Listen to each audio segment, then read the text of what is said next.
Hello viewers, friends and well wishers, good morning. आज मैं आपको एक खुशी की बात बताने जा रहा हूँ। शायद इस खुशी का आपको कल ही पता चल गया होगा, लेकिन मैं चाहता हूँ इसे विस्तृत रूप में मैं आपको बताऊँ। रिव्यू पिटीशन जो जनरल सतवीर सिंह साहब ने सुप्रीम कोर्ट में डाली थी 13/4/2022 को, उसको 18/4/2022 को सुप्रीम कोर्ट में फाइल कर लिया गया है और इसका जो डायरी नंबर है वो है 11,943/2022। इसका जो केस नंबर है वो है RPC नंबर 0079/2022 और इसको 14/7/2022 को रजिस्टर्ड किया गया था। हम मान करके चलते हैं कि सुप्रीम कोर्ट ने जो रिव्यू पिटीशन डालने का टाइम होता है वो 1 महीने का टाइम होता है। ऐसी खबरें आई थी कि उन्होंने 13/4/2022 को अपना रिव्यू पिटीशन डाला था, यानी 16 तारीख 1 महीने से पहले, लेकिन सुप्रीम कोर्ट में वो 18/4/2022 को फाइल हुआ और उसे 14/7 सुप्रीम कोर्ट खुलने के बाद 14/7/2022 को रजिस्टर किया था। रजिस्टर होने के बाद अब इसे 26/7/2022 में इसकी सुनवाई की डेट है, यानी कल इसकी सुनवाई की डेट है। ये बड़ी खुशी की बात है और हम आशा करते हैं कि इसका जल्दी से जल्दी निपटारा होगा। इसके सुनने वाले जज वही हैं जिन्होंने पहले हमारी OROP के केस को सुना था और जिसमें उन्होंने जो भारत सरकार का निकाला हुआ नोटिफिकेशन को सही माना था, वैलिड माना था और उसको 90 दिन के अंतर्गत एरियर के साथ भारत सरकार को आदेश दिया था कि उसको इम्प्लीमेंट किया जाए, और लेकिन भारत सरकार उसको इम्प्लीमेंट नहीं कर पाई। मैं बताना चाहूँगा, यहाँ 3 जज हैं, honourable justice DY Chandrachud, honourable mister justice Suryakant and honourable mister justice Vikram Nath. ये तीनों ही जज इसकी सुनवाई करेंगे। इसमें एक बहुत ही अच्छी एक टर्म आई हुई है, आप देखोगे यहाँ पर लिखा है pending motion hearing. Pending motion hearing ये क्या होती है? इसको दरअसल कोई इसको स्पष्ट नहीं कर पा रहा था कि ये पेंडिंग मोशन हियरिंग क्या है। हियरिंग का मतलब तो सुनवाई होता है। अब सुनवाई 2 प्रकार की होती है, एक तो ओपन कोर्ट में होती है और एक जजेज के चेंबर में होती है। अब मोशन हियरिंग क्या होता है? मोशन हियरिंग का मतलब है जो अर्जेंट केसेज होते हैं उनकी सुनवाई के लिए ये जो केस होता है उसकी सुनवाई होती है कि उसकी मेंटेनेबिलिटी है या नहीं, उसको अर्जेंट सुना जाए या नहीं, या जो पार्टी जो एग्रीड है, जो उस केस को लेकर के गई हुई है, उसके जो तथ्य है उसमें कितनी दम है और अर्जेंट सुनने के लिए। और पेंडिंग तो ये था ही और ये फ्रेश भी है। इसका मतलब ये हुआ कि ये हमारी जो सुनवाई होगी ये ओपन कोर्ट में होगी या जो चैम्बर हैं जजों के उसमें होगी। तो यहाँ पर आप देखेंगे कि यहाँ पर जो पिटिशनर के एडवोकेट हैं एक ही वकील हैं बालाजी श्रीनिवासन, और यहाँ पर जो रेस्पोंडेंट के वकील हैं उसमें यहाँ जगह खाली पड़ी हुई है। इसका मतलब ये हुआ कि दोनों साइड के जो वकील वहाँ पर नहीं है, एक ही साइड का वकील है पिटिशनर साइड का, जिस साइड से रिव्यू पिटीशन रखी गई है। तो इसका मतलब ये है कि जब इस रिव्यू पिटीशन को ले जाया गया तो पिटिशनर्स ने ये कहा था कि हमारे पास कुछ ऐसे नए तथ्य हैं, ऐसे नए फैक्ट्स हैं जो हम पहले सुप्रीम कोर्ट के पास नहीं रख पाए, उसकी वजह से हमारा केस प्रभावित हुआ और हम केस हार गए। अब उनके पास वो नए केस हैं, नए फैक्ट्स हैं, और नए फैक्ट्स को वो जजेज के सामने रखेंगे। जजेज उन फैक्ट्स को सुनेंगे। यदि जजेज को लगता है कि नए फैक्ट्स जो आए हुए हैं वो जो पहले जो जजमेंट दिया है उसको प्रभावित कर सकते हैं, तो ये रिव्यू पिटीशन को मान लिया जाएगा और फिर उसके बाद ये पूर्ण हियरिंग के रूप में या ओपन कोर्ट में ये सुनवाई शुरू हो जाएगी। और जजों को लगता है कि जो नए फैक्ट्स ये लेकर के आए हुए हैं वो पर्याप्त नहीं है जजमेंट को बदलने के लिए, तो रिव्यू पिटीशन को रिजेक्ट कर दिया जाएगा और उसके बाद जो 90 दिन का टाइम भारत सरकार को दिया था और जो जजमेंट जो दिया था OROP लागू करने का और जो नोटिफिकेशन को सही ठहराने का वो सही माना जाएगा। यहाँ एक बात मानने की है, क्योंकि बालाजी श्रीनिवासन जो वकील हैं वही इन तथ्यों को जजों के सामने रखेंगे। 3 जज होंगे और एक पिटिशनर्स का वकील होगा। वो बताएंगे कि हमारे पास ये नए तथ्य हैं, इन तथ्यों के आधार पर हमें जो आरोपी का डिसीजन दिया था 16/3/2022 को जो जजमेंट दिया था ये उस समय हम नहीं ला पाए थे, इसकी वजह से हमारा केस प्रभावित हुआ। अब वो तथ्यों को रखते हैं, इन तथ्यों को स्वीकार किया जाए और जो नॉर्मल हियरिंग है, रूटीन हियरिंग है, उसमें की जाए। यदि तथ्य सही हैं, सब्सटेंशियल हैं, इम्पॉर्टेंट हैं, जज को अच्छा लगता है, सही लगता है, तो वो इन तथ्यों को मानेंगे और वो आरोपी की पुनः सुनवाई शुरू हो जाएगी।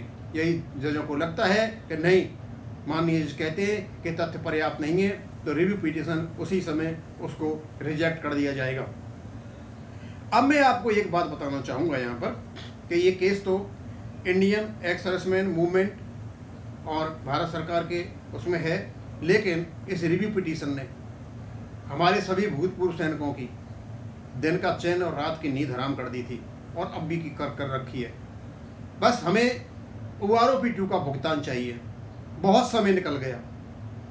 1/7/2019 को जो OROP-2 लागू होनी चाहिए थी, आज लगभग 3 साल 1 महीना ऊपर हो गया है और अभी किसी साइड से कोई आशा की किरण नहीं दिखाई दे रही है।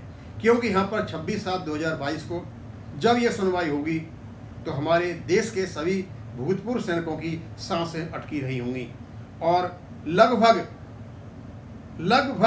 सारे के सारे जो एक्स सर्विसमैन हैं भगवान से यही प्रार्थना कर रहे हैं कि रिव्यू पिटीशन रिजेक्ट हो जाए और हमारे जो भूतपूर्व सैनिक हैं उनको OROP मिल जाए, क्योंकि इतने दिन से वो काफ़ी दिन से परेशान हैं। लेकिन फिर भी सब कुछ डिपेंड करता है जजों के निर्णय पर। जो माननीय जज हैं वो इसका निर्णय करेंगे, हम निर्णय वाले कोई नहीं है, निर्णय वही करेंगे। हाँ, ये ज़रूर है कि ये कल इसकी सुनवाई होगी 26/7/2022 को, तो हम सभी यह आशा लगाए बैठे हैं कि शायद कल इसका कुछ निष्कर्ष निकल करके आ जाए। अब दूसरी साइड में भारत सरकार भी 90 दिन के लिए सुप्रीम कोर्ट में एक्सटेंशन के लिए गई हुई है।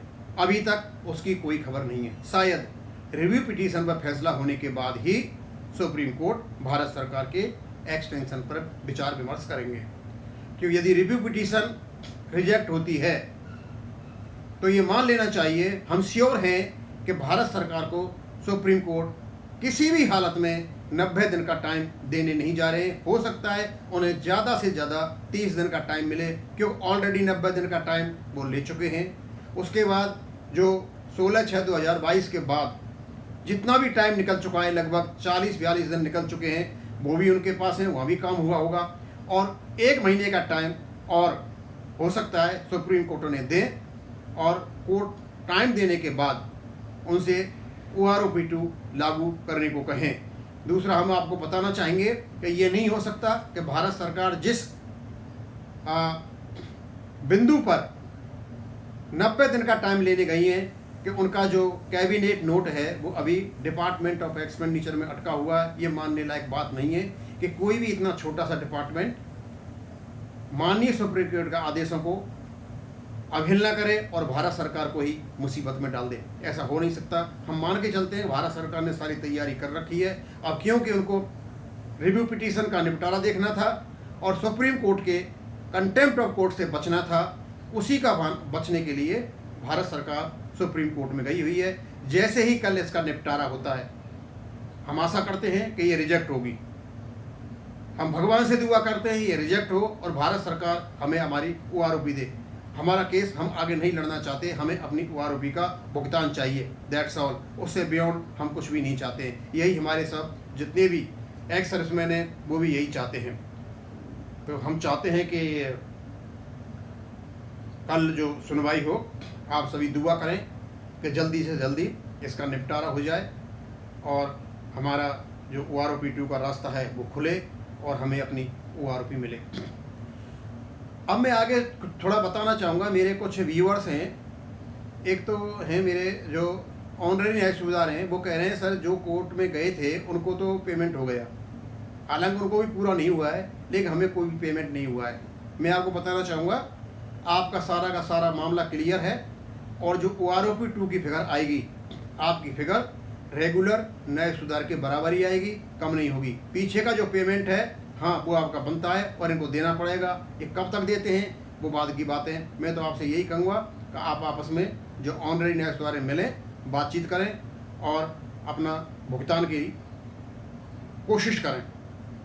दूसरा, एक मेरे व्यूअर हैं वो बार बार कह रहे हैं कि साहब मर्चेंट नेवी के बारे में बताइए। मैं आपको बताना चाहूँगा, मर्चेंट नेवी और इंडियन नेवी ये दोनों अलग अलग हैं। एक सरकारी उपक्रम है, एक प्राइवेट है। और जो सरकारी वाला है उसके बारे में नेवी हो या एयरफोर्स या आर्मी हम कुछ जानते हैं, क्योंकि उनके रैंक इक्विवेलेंट हैं, उनके पे स्केल इक्विवेलेंट हैं। लेकिन मर्चेंट नेवी के बारे में हम कुछ भी नहीं जानते हैं। हम इतना ही जानते हैं कि हमारे काफ़ी जो इंडियन नेवी के जो पर्सनल होते हैं रिटायरमेंट के बाद मर्चेंट नेवी को ज्वाइन करते हैं। वहाँ अच्छी सैलरी होती है, अच्छी सुविधाएं होती हैं और उनको अच्छा लगता है। और वहाँ के पे एंड अलाउंसेस के बारे में मुझे कोई भी पता नहीं है। एक और मेरे व्यूअर हैं जो सूबेदार हैं, 2016 में रिटायर हुए थे, 28 साल की सर्विस की थी उन्होंने। वो कहते हैं कि मेरी जो बेसिक पेंशन है वो 25,050 है, जो एक सिपाही और नायक से भी कम है या हवलदार से भी कम है। सर मैं आपको बताना चाहूँगा कि आप, मुझे लगता है आप चौथे वेतन आयोग में भर्ती हुए होंगे और पीछे की जो परेशानियां हैं, पीछे जो कमियां रही हैं, ये सब 2006 से एक साइंटिफिक वे से आगे चल रही हैं। और जितना जो चौथे वेतन आयोग में जितना रहा होगा या फिर 5, उतना ही वो नुकसानदायक है।